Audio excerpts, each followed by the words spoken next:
So for problem number 11, we are going to first start by drawing force body diagrams.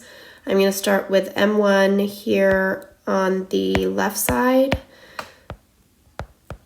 And I've got force of gravity, M1G. I've got the normal force, which is M1G. And then I've got the applied force and a frictional force. Right now we are talking about friction being static, and F0 is the maximum force in which it can stay static. M2 is my platform, and with M2 I've got the gravitational force, but I've also got a box M1 on top of it, so I'm going to add that together, which means the normal force is going to be M1 plus M2 times G. And this doesn't have any forces being applied on it, but the box itself is creating friction, which is what pulls it forward. So that's the static friction from M1 here on the left. Okay, so the next thing I would do after I do this first step is to write the sum of the forces equations. And for M1, that would be, and I usually just do it for the axis that's accelerating. So F0 minus the frictional force, which I know is mu S times M1G equals M1A. For M2, I'm going to do that next to it. I've just got a static force, and actually let me go backward. As the static force again is the same as this static force, it's just pulling in the opposite direction, so it's mu S M1G. And the static force is created by M1, so that's why I use that as my normal force. And then that is equal to M2A. Since it is static, the accelerations are equal. Now, a lot of students forget to do this, but I always like to include it. I do the sum of the forces of the system as a whole, and that would give me one force of F0.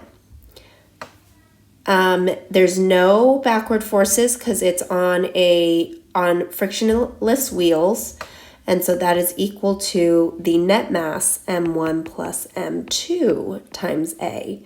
And again, that, let me get back to number 11, that would be the sum of the forces for the system. Now, if you look at question A, it says, what is the acceleration of the system of the box and the platform when the applied force is F0, meaning static? Well, what I could do is I could take this equation and take this equation, solve for A, so I'm going to take the frictional force here and the frictional force here, they're the same, so I can isolate that and set them equal to each other. But in the end, I ultimately get this equation, which is just A equals F0 over M1 plus M2. So it saves a lot of trouble if you can, instead of combining, just use the system. The next one is the acceleration when the applied force is greater than F0. So when the applied force is greater than F0, that means we've got kinetic friction. And so here in your sum of the forces equations, you're going to have F, it's no longer F0, but it's F, I'm just going back to this same equation right here, minus mu K M1G is equal to M1A. And from there, you can just solve for acceleration because we're focused on the acceleration of the box. Now, the acceleration of the platform is going to be different than the acceleration of the box because as the box is sliding, it's going to move just a little bit faster with respect to the ground. So for C, you're going to use your equation over here. And again, it's a very simple equation, just substitute mu K in for mu S. The last part is the tricky one. Oops, this is D. The last part is the tricky one where it says at what minimum value of F will the box start moving forward on the platform. So what we know is that the acceleration for the box, let's call it acceleration 1, is greater than the acceleration of the platform acceleration 2.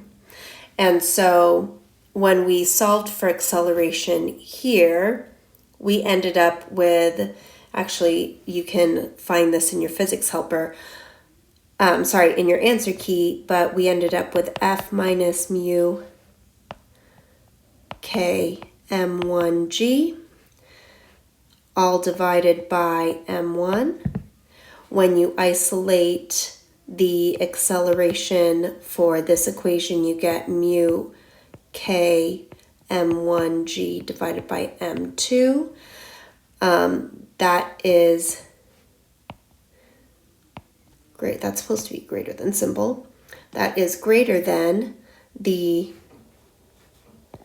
acceleration of 2. So that's mu K m1g all over m2. And now you can solve for whatever this applied force is right there.